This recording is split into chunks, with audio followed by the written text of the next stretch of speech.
IUI అంటే ఏంటి? చాలామందికి ఐయుఐ ట్రీట్మెంట్ సజెస్ట్ చేస్తామన్నమాట పిల్లలు లేని వాళ్ళ కోసం వచ్చినప్పుడు. చాలామంది ఐయుఐ అంటే ఏంటి మేడం, ఎలా చేస్తారో అని అడుగుతూ ఉంటారు. నేను మీ డాక్టర్ పద్మలత యారాసి, మాతృత్వ fertility centre and Akshaya hospitals Proddatur. IUI అంటే భర్త వీర్యం తీసుకొని మనం కలెక్ట్ చేసి ఒక చిన్న కంటైనర్లో దాన్ని శుద్ధి చేసి భార్య గర్భసంచిలోకి దాన్ని ఇంజెక్ట్ చేయటం అన్నమాట.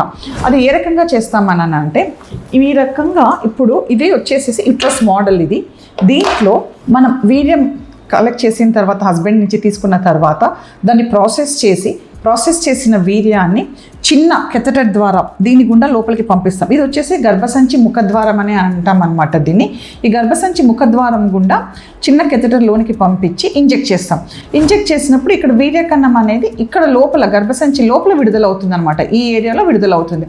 మామూలుగా అదే భార్యాభర్త కలిసినప్పుడు వీర్యం అనేది ఇక్కడ వెజైనాలో డిపాజిట్ అవుతుంది. ఇక్కడ డిపాజిట్ అయిన వీర్య కణాలు డైరెక్ట్గా ఇక్కడ నుంచి ప్రయాణించి ఇక్కడ ఫెల్లోపియన్ ట్యూబ్లోకి చేరుకుంటాయి. ఇక్కడ అండంలో విడుదలైన అండం కూడా ఫెల్లోపియన్ ట్యూబ్ ద్వారా ప్రయాణించి చేరుకుంటుంది. సో ఈ వీర్యకణము, ఈ అండము రెండు ఫెల్లోపియన్ ట్యూబ్లో కలిసి ఫలదీకరణ అన్నది జరుగుతుంది. సో ఇది ఐయుఐ ప్రొసీజర్ అనమాట. ఇది చాలా సింపుల్ ప్రొసీజర్ అండి. దీనికి మనం ఏం పెద్ద టెన్షన్ తీసుకోవాల్సిన అవసరం లేదు. అది చాలా పెయిన్ ఉంటుందేమో, ఎట్లనో ఏమో అని భయపడాల్సిన అవసరం కూడా లేదు. So very simple IUI procedure అనేది. ఇది ఎవరికి చేస్తాము అన్నది నెక్స్ట్ వీడియోలో మనం డిస్కస్ చేస్తాము. Thank you so much.